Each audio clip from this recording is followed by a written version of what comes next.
The news tonight, Harry Reid's exit, old and new debates in Afghanistan, and the first official 2016 candidate steps up.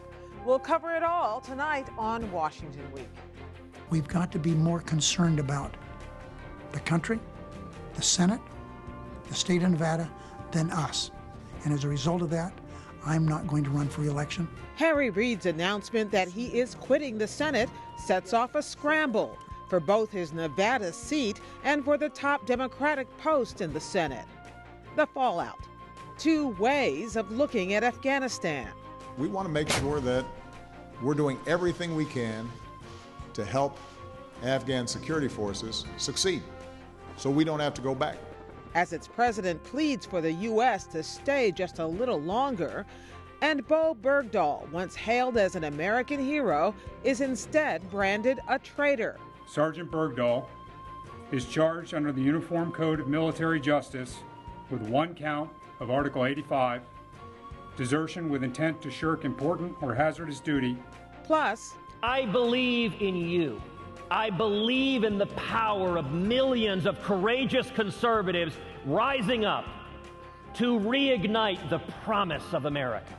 Ted Cruz beats the rest of the field to the punch by making his 2016 plans official. Covering the week, Manu Raju, senior congressional correspondent for Politico. Alexis Simendinger, White House correspondent for Real Clear Politics. Nancy Youssef, senior national security correspondent for the Daily Beast. And Dan Baltz, chief correspondent for the Washington Post. Award-winning reporting and analysis, covering history as it happens. Live from our nation's capital, this is Washington Week with Gwen Ifill.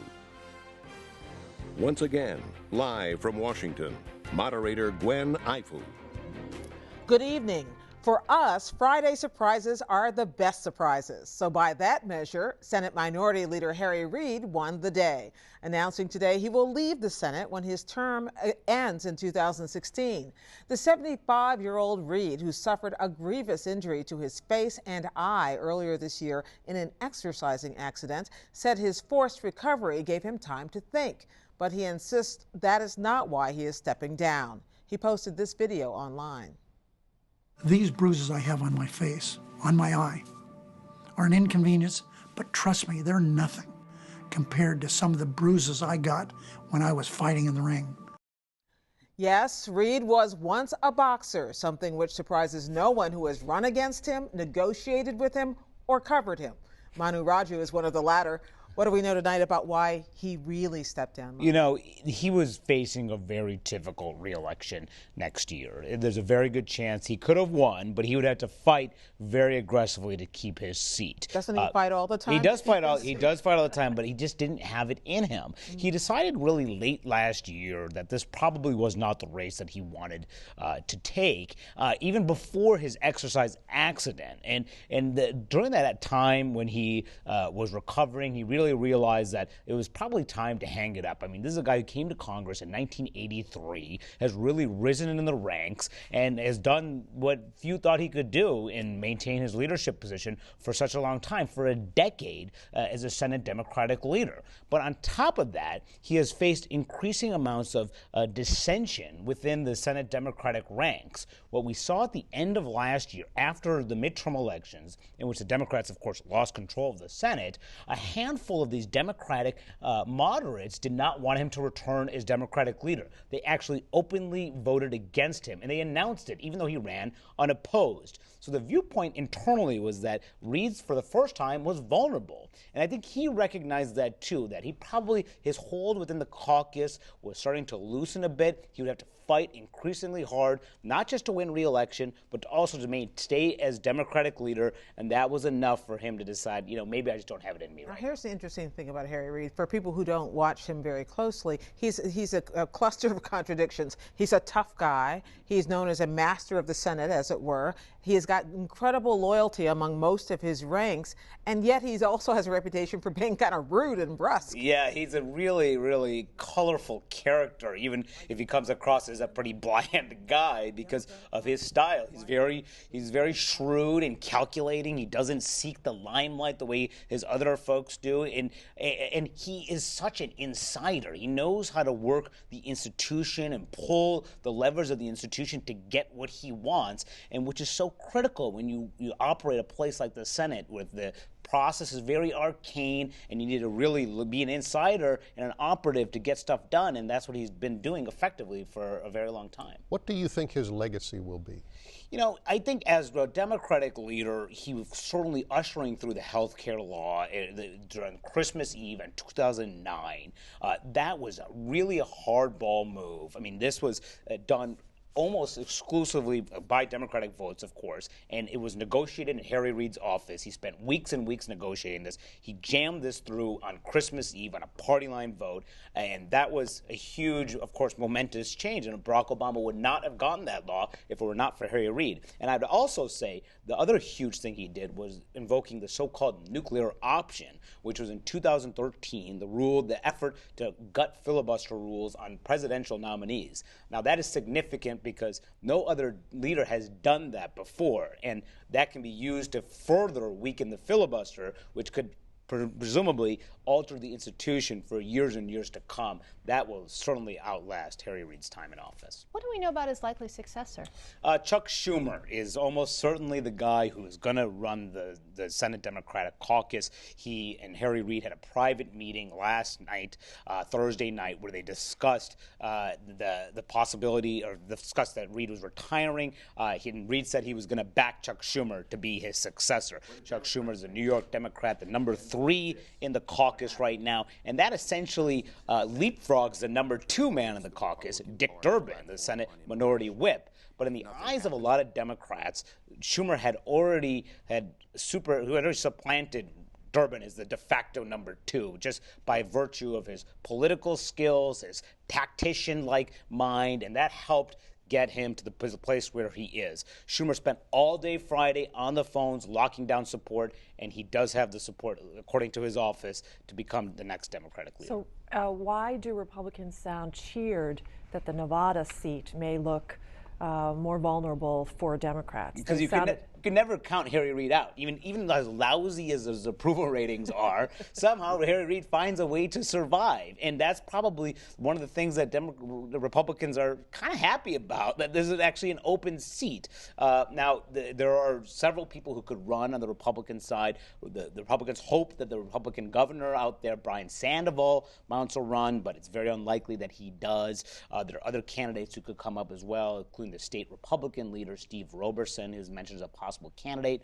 On the Democratic side, Catherine Cortez Masto, she's the former Nevada Attorney General. Looks like she's a likely candidate, and Reid wants her to run as well. Remember when Nevada was not the heart of the political world, and now it kind of is. You have Harry Reid to thank for that in part. That's right. Now to the continuing fallout from America's longest war. Afghan President Ashraf Ghani came to Washington this week to essentially prove that he is not Hamid Karzai. Karzai was the last president of Afghanistan who started out as America's great hope and turned into America's great thorn in the side. I asked President Ghani about that soured relationship in a NewsHour interview this week. As you know, that was tense toward the end, and President Obama alluded to that today. How has that changed? It has changed fundamentally because we believe in a revitalized partnership. We're not engaging in a blame game. We're engaged in common understanding, in common action. And part of this, of course, is also that the combat role of the United States has ended, as was agreed between our two governments, and the train advice assist mission that U.S. forces are currently engaged in does not involve combat roles. So at Ghani's request, President Obama did agree this week to push back the deadline he had imposed for pulling out U.S. troops. You know, the bottom line is our men and women in uniform make enormous sacrifices. Their families do too. They serve alongside them. This will mean that there are going to be some of our folks who are in Afghanistan under the new schedule who would have been home. So how does the White House justify this? It's basically an unkept promise in some respects. It is, and the president understood that would be the case in making this agreement with Ghani. The way the president put it, it was interesting. He talked about Afghanistan still being a dangerous place, and probably the most frank thing he said was, we don't want to go back. So in some ways, the president was saying we want to protect our investment. This is an investment in security that we, the United States, are interested in. And you can see why that would be the case. Working with the Pentagon, there was a determination that the United States would like to continue to be present at the bases in Kandahar or Jalalabad, and to continue to have the presence in that area to use drone strikes, do counterterrorism.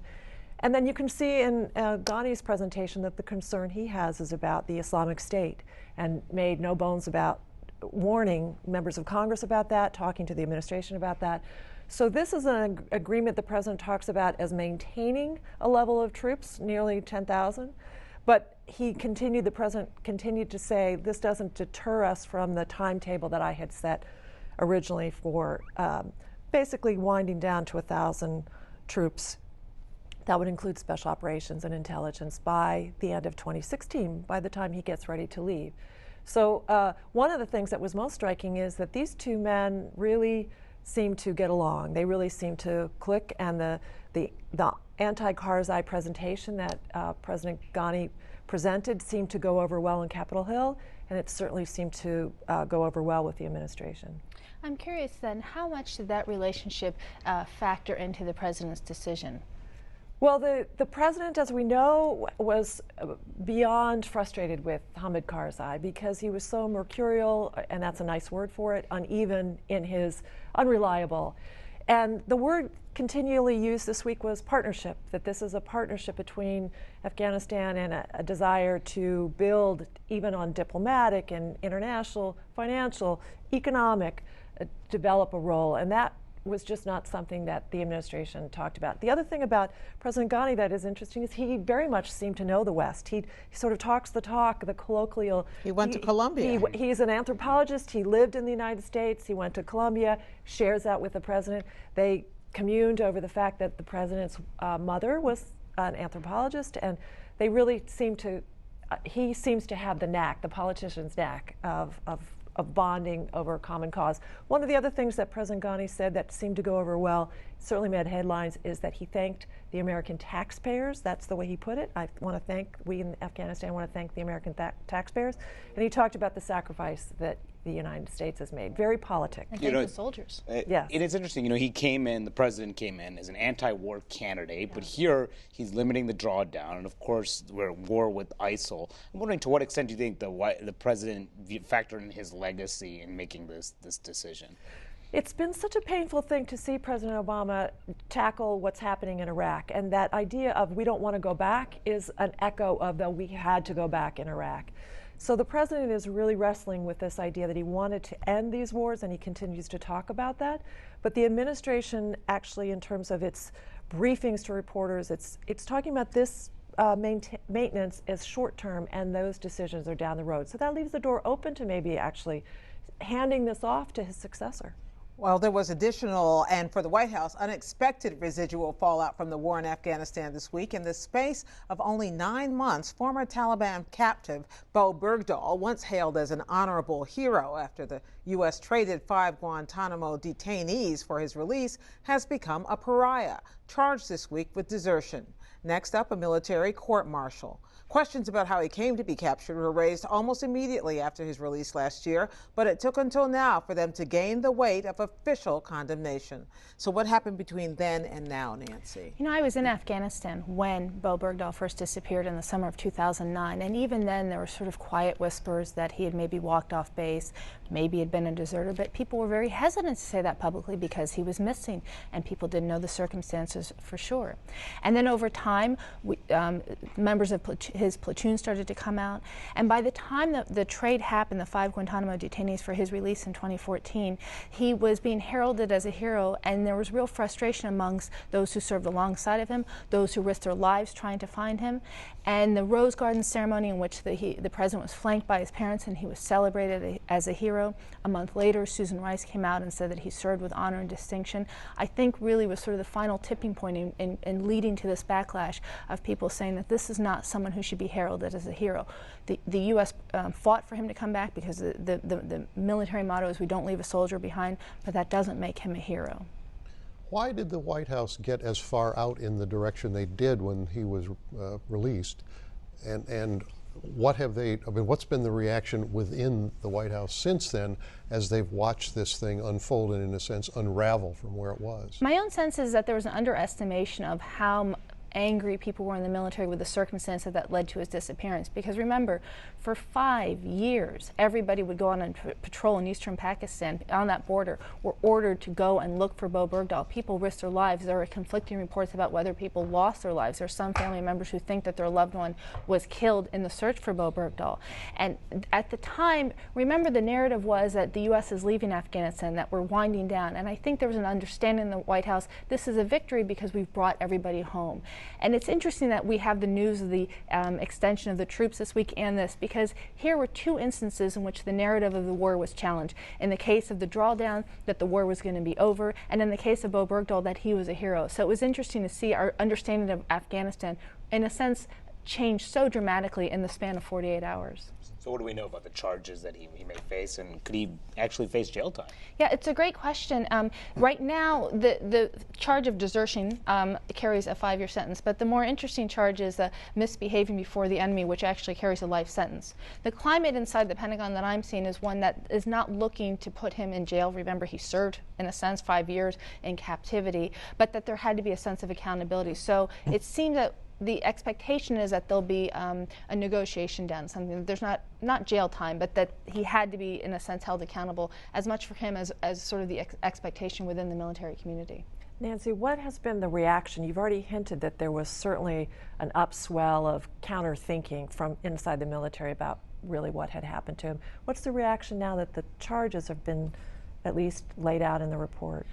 The sense you hear the most is that he had to be charged, that someone cannot walk off base and leave his Kevlar and his gun behind and not face charges, that there has to be a sense of accountability. And so that was probably the most common reaction coming out of the Pentagon. But where the case goes, we'll see. He'll have his Article 32 hearing, which is the equivalent of a grand jury in civilian court. The scheduled date, although it could change, is April 22nd, so we'll start to see after that. But there's a defense to be mounted on his behalf. Surely he's not just saying, yep, I did it. I mean, there must be some other argument that's being made. Not only does he have a defense, he has one of the best defense attorneys, Gene Fidel, and he started to put out information that says he put out a letter that was given to General Miley, who put the case together, and he said things like he didn't desert, he was going to try to walk to another base to make a complaint, that he can't describe the circumstances of his That's right, that he was tortured, that he held in isolation for weeks at a time in dark rooms when he tried to escape, by his attorney's count, 12 times, and that you can't say that he was an enemy because he kept trying to get away. So he didn't behave, if you will, dishonorably. And all of that will play out. Thank you, Nancy. And we turn once again to our weekly check-in on the 2016 presidential campaign. This week we have our first official candidate, whatever that means, but it is Republican Senator Ted Cruz, who went to the world's largest Christian university to declare flat out that he's running and why.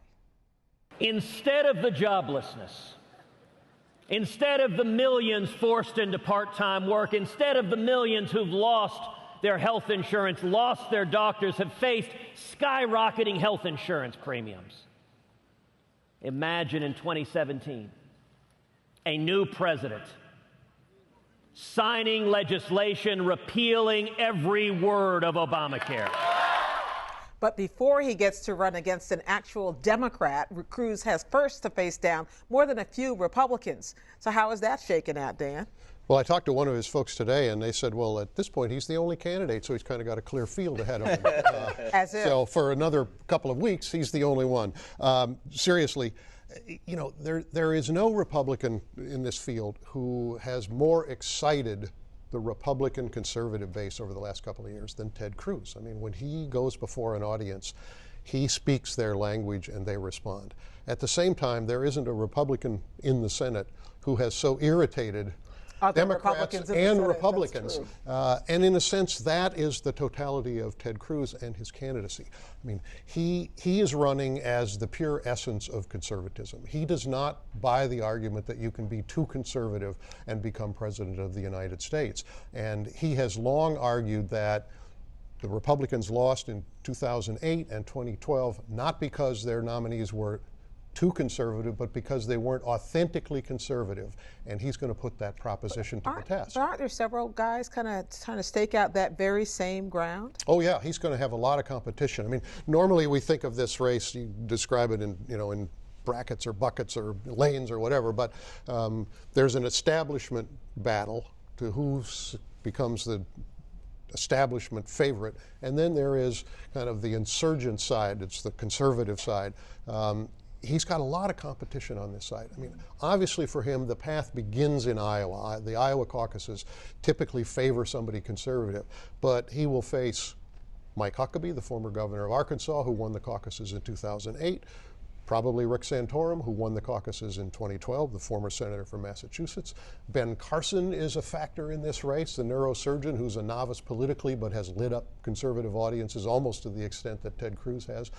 There are a variety of people that he's going to have to jostle against just to get to, in a sense, the finals of this contest. And I wanted to ask you about his path. I mean, because if he wins Iowa, let's just say he wins Iowa, where does Ted Cruz go after that? Because those folks that you mentioned, Santorum and Huckabee, sort of petered out after they won the Iowa caucus. Right. I mean, that's the dilemma that people who run with the sort of the notion that he has, that they can't make it all the way.